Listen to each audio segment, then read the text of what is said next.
আসসালামু আলাইকুম। আমি রাজুল করিম শাকিল, পড়াশোনা করছি গণযোগাযোগ ও সাংবাদিকতা বিভাগে। আজ আমার প্রেজেন্টেশনের বিষয় হলো Facebook as a mass media. ভাবুন, এমন একটি পৃথিবী যেখানে দূরত্ব মানে আর কিছুই নয়। কয়েক সেকেন্ডে পৌঁছে যাওয়া যায় প্রিয়জনের কাছে, শেয়ার করা যায় নিজের গল্প, ছবি কিংবা অনুভূতি। ঠিক এমনও এক বিপ্লবের নাম ফেসবুক। 2004 সালে শুরু হওয়া এই প্ল্যাটফর্ম আজ শুধু একটি অ্যাপ নয়, এটি কোটি মানুষের জীবনের অংশ। ফেসবুক আমাদের দিয়েছে এক অনন্য সুযোগ, বন্ধুত্বের নতুন সংজ্ঞা, ব্যবসার নতুন দিগন্ত এবং মানুষের সঙ্গে মানুষের সংযোগের এক অসীম সম্ভাবনা।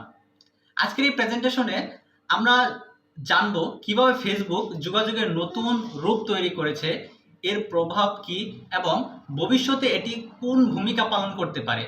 চলুন শুরু করি এই চমৎকার ভ্রমণ। ম্যাস মিডিয়ার সংজ্ঞাটা দিয়ে আমরা শুরু করতে চাই। আসলে ম্যাস মিডিয়া কি? ঐতিহ্যগতভাবে ম্যাস মিডিয়া বলতে বোঝায় এমন প্ল্যাটফর্ম যা ব্যাপকভাবে শ্রোতা বা দর্শকদের কাছে তথ্য পৌঁছায়, যেমন টেলিভিশন, রেডিও এবং সংবাদপত্র। কিন্তু ইন্টারনেট আগমনে ডিজিটাল ডিজিটাল প্ল্যাটফর্মগুলো, বিশেষ করে ফেসবুক, এখন এই মিডিয়ায় গুরুত্বপূর্ণ অংশ হয়ে দাঁড়িয়েছে। ফেসবুকের যাত্রা শুরু হয় 2004 সালে। হার্ভার্ড বিশ্ববিদ্যালয়ের ছাত্র মার্ক জাকারবার্গ ও তার 3 সহপাঠীর উদ্যোগে উদ্যোগে এই ফেসবুকটি যাত্রা শুরু করে। প্রথমে এটি শুধুমাত্র হার্ভার্ডের শিক্ষার্থীদের জন্য তৈরি করা হয়েছিল এবং এটির নাম ছিল দ্য ফেসবুক।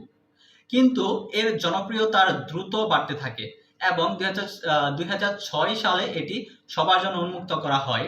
শুরুতে এটি ছিল একটি সাধারণ সামাজিক যোগাযোগ মাধ্যম, যেখানে ব্যবহারকারীরা তাদের প্রোফাইল তৈরি করে, বন্ধু যোগ করে এবং বার্তা আদান প্রদান করতে পারত।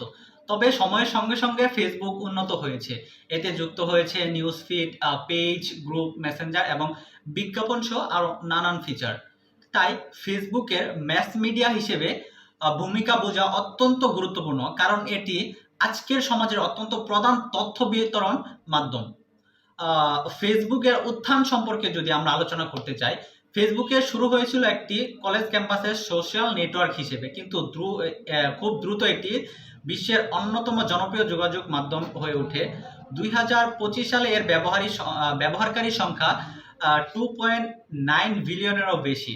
ফেসবুকের সাফল্যের মূল কারণ তার অভিযোজনশীলতা। এটি টেক্সট, ছবি, ভিডিও, লাইভ স্ট্রিমিং ইত্যাদি অনেক ধরনের মিডিয়া একই সঙ্গে মিশিয়ে দেয়। সময়ের সঙ্গে সঙ্গে ফেসবুক শুধুমাত্র ব্যক্তিগত আপডেটের জন্য একটি জায়গা হয়ে ওঠেনি, এটি একটি ব্যবসা, রাজনৈতিক আন্দোলন এবং মিডিয়া প্ল্যাটফর্ম হিসেবেও কাজ করছে। ফেসবুক এবং ম্যাস কমিউনিকেশন নিয়ে যদি আমরা কিছু বলতে চাই, তাহলে ফেসবুক কিভাবে ম্যাস মিডিয়া হিসেবে কাজ করে।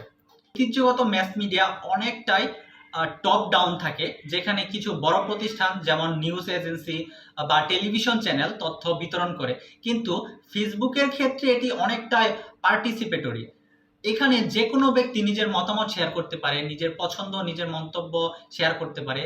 ফেসবুকের নিউজ ফিড এবং অ্যালগরিদমের মাধ্যমে কন্টেন্ট বিতরণ হওয়ায় এটি একটি গ্লোবাল প্ল্যাটফর্ম হয়ে দাঁড়িয়েছে। এর মাধ্যমে সাধারণ মানুষও আজকাল সংবাদ, বিনোদন এবং সামাজিক আন্দোলনের অংশ হতে পারে। ফেসবুক এবং ইউজার জেনারেটেড কন্টেন্ট, এই বিষয়ে যদি আমরা কিছু বলতে চাই, ফেসবুকের সবচেয়ে গুরুত্বপূর্ণ অবদানগুলির মধ্যে একটি হলো ইউজার জেনারেটেড কন্টেন্টের বৃদ্ধি। ঐতিহ্যগত মিডিয়া প্ল্যাটফর্মগুলো সাধারণত কিছু বড় প্রতিষ্ঠানের নিয়ন্ত্রণ করে, তবে ফেসবুক এখানে ইউজারদের কন্টেন্ট শেয়ার করার সুযোগ দিয়েছে। এই কারণে ফেসবুক একটি প্ল্যাটফর্ম যেখানে কোটি কোটি মানুষ তাদের মতামত, ছবি, ভিডিও, সংবাদ শেয়ার করে। এই ইউজার জেনারেটেড কন্টেন্ট কখনো কখনো ভাইরাল হয়ে যেতে পারে, যেমন মিম ভিডিও, বিভিন্ন ভিডিও এবং সংবাদ খবর, অনেক অনেক রকমের কন্টেন্ট। ফলস্বরূপ ফেসবুক আজকাল একটি শক্তিশালী সিটিজেন জার্নালিজম প্ল্যাটফর্ম হয়ে উঠেছে, যেখানে সাধারণ মানুষ সংবাদ পরিবেশন করে। যদি আমরা আসি যে ফেসবুকের সংবাদ বিতরণের ভূমিকা সম্পর্কে, আজকাল অনেক মানুষ ফেসবুককে তাদের প্রধান সংবাদ উৎস হিসেবে ব্যবহার করেন। ফেসবুকের নিউজ ফিডে এমন সব কন্টেন্ট শো করা হয় যা ব্যবহারকারীদের আগ্রহের সাথে সম্পর্কিত। এটি সুবিধাজনক হলেও কিছু চ্যালেঞ্জও রয়েছে। ফেসবুকের ভুয়া খবর বা মিথ্যা তথ্য ছড়ানোর সমস্যা রয়েছে, বিশেষত রাজনৈতিক, নির্বাচন বা গুরুত্বপূর্ণ ঘটনার সময়ে। ফেসবুক ন্যাশনাল নিউজ সেকশন চালু করেছে এবং ফ্যাক্ট চেকিং সিস্টেমও তৈরি করেছে। তবে মিথ্যা খবরও এখন ছড়িয়ে পড়ে। তাছাড়া ফেসবুকের অ্যালগরিদম ব্যবহারকারীদের আগের পছন্দ অনুসারে কন্টেন্ট দেখায়, যা ফিল্টার বাবল সৃষ্টি করতে পারে এবং এর ফলে ব্যবহারকারীরা শুধুমাত্র তাদের পরিচিত মতামতগুলোই দেখতে পায় বা তাদের পছন্দের জিনিসগুলোই তাদের ফেসবুক দেখায়। ফেসবুকের সামাজিক প্রভাব নিয়ে যদি আমরা একটু আলোচনা করতে চাই, ফেসবুকের প্রভাব শুধু সংবাদ পর্যন্ত সীমাবদ্ধ নয়, এটি সামাজিক এবং রাজনৈতিক পরিবর্তনে বড় ভূমিকা পালন করে। উদাহরণস্বরূপ আমরা বলতে পারি বিভিন্ন আমরা জুলাই আন্দোলনের কথা চিন্তা করতে পারি, আবার এমন অনেক বড় বড় আন্দোলনের নজির আছে যে ফেসবুক সেখানে খুবই গুরুত্বপূর্ণ ভূমিকা পালন করেছেন। যেমন আরব বসন্তের মতো সামাজিক আন্দোলনগুলোর জন্য ফেসবুক ছিল একটি খুবই শক্তিশালী একটি প্ল্যাটফর্ম। তবে এটি সমালোচনার সম্মুখীন হয়েছে, কারণ এটি সমাজে দৃষ্টিভঙ্গি বিভাজন সৃষ্টি করতে পারে। যখন মানুষ একে অপরের মতামত শুনতে পায় না, তখন তা সমাজের উত্তেজনা তৈরি করতে পারে। তাছাড়া ফেসবুকের ডেটা সংগ্রহের প্রক্রিয়া নিয়েও অনেক প্রশ্ন রয়েছে, যেমন ব্যবহারকারীদের ব্যক্তিগত তথ্য সংগ্রহ করা এবং তা বিজ্ঞাপনদাতাদের কাছে বিক্রি করা। এখন যদি আমরা ফেসবুকের নৈতিকতা বিষয়টি নিয়ে আলোচনা করতে চাই, ফেসবুকের ম্যাস মিডিয়া হিসেবে কিছু নৈতিক চ্যালেঞ্জ রয়েছে। এটি প্রায়ই ভুয়া খবর, ঘৃণ্য বক্তব্য বা ক্ষতিকর কন্টেন্ট ছড়ানোর জন্য সমালোচিত হয়ে থাকে। যদিও ফেসবুক কন্টেন্টের মডারেশন এবং ফ্যাক্ট চেকিং সিস্টেম চালু করেছে, তবে এখানে যে প্রশ্ন উঠে আসে তা হলো ফেসবুকের কি ধরনের নিয়ন্ত্রণ থাকা উচিত। ক্যামব্রিজ অ্যানালিটিক্যাল কেলেঙ্কারির মতো ঘটনা দেখিয়েছে যে ফেসবুকের ব্যবসা মডেল কিভাবে রাজনৈতিক উদ্দেশ্যে ব্যবহার করা যেতে পারে, যার ফলে ব্যক্তিগত তথ্যের নিরাপত্তা নিয়ে প্রশ্ন উঠেছে। এখন যদি আমরা ফেসবুকের ভবিষ্যৎ নিয়ে কিছুটা আলোচনা করতে চাই, ফেসবুকের ভবিষ্যতে কি হতে পারে। এখন পর্যন্ত এটি বিশ্বের সবচেয়ে জনপ্রিয় সোশ্যাল মিডিয়া প্ল্যাটফর্ম, এতে কোনো সন্দেহ নেই। তবে আজকাল তরুণ প্রজন্ম টিকটক এবং ইনস্টাগ্রামের মতো নতুন প্ল্যাটফর্মগুলির দিকে ঝুঁকছে। এই পরিবর্তনগুলি ফেসবুকের জন্য একটি চ্যালেঞ্জ হয়ে দাঁড়িয়েছে।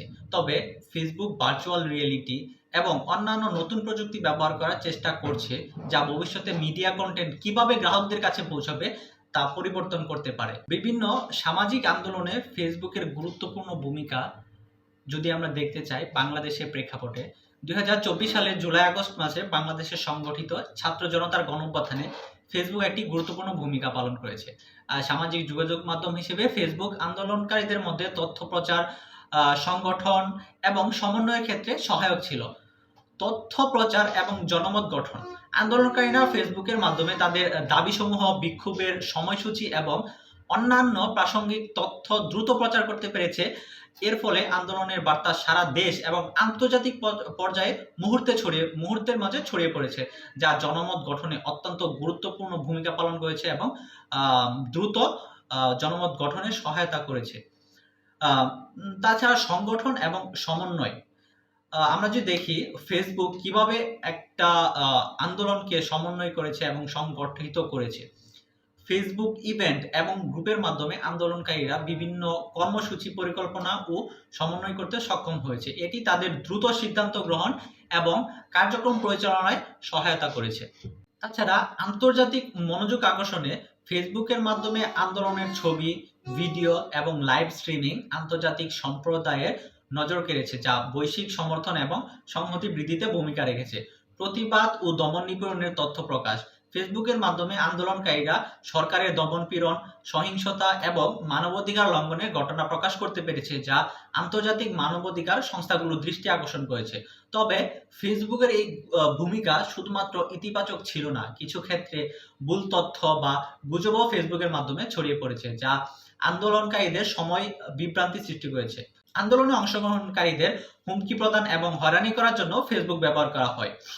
সার্বিকভাবে 2024 সালের জুলাই আগস্টের গণঅভ্যুত্থানে ফেসবুক একটি দ্বিমুখী ভূমিকা পালন করেছে, যা আন্দোলনের প্রসার এবং সংগঠনে সহায়তা করার পাশাপাশি কিছু নেতিবাচক প্রভাবও ফেলেছে।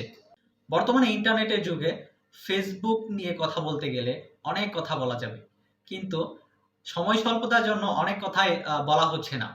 শেষে বলতে চাই, ফেসবুক ম্যাস মিডিয়া হিসেবে একটি বৈপ্লবিক পরিবর্তন এনে দিয়েছে। এটি বিশ্বব্যাপী মানুষের মধ্যে তথ্য বিনিময়ের মাধ্যম হয়ে উঠেছে এবং প্রতিদিনের জীবনে প্রভাব ফেলছে। তবে কিছু গুরুত্বপূর্ণ চ্যালেঞ্জও সামনে নিয়ে এসেছে, যেমন মিথ্যা খবর, তথ্য নিরাপত্তা এবং কন্টেন্ট মডারেশন। ভবিষ্যতে কি হবে তা দেখার বিষয়, কিন্তু ফেসবুকের প্রভাব কমবে বলে মনে হচ্ছে না।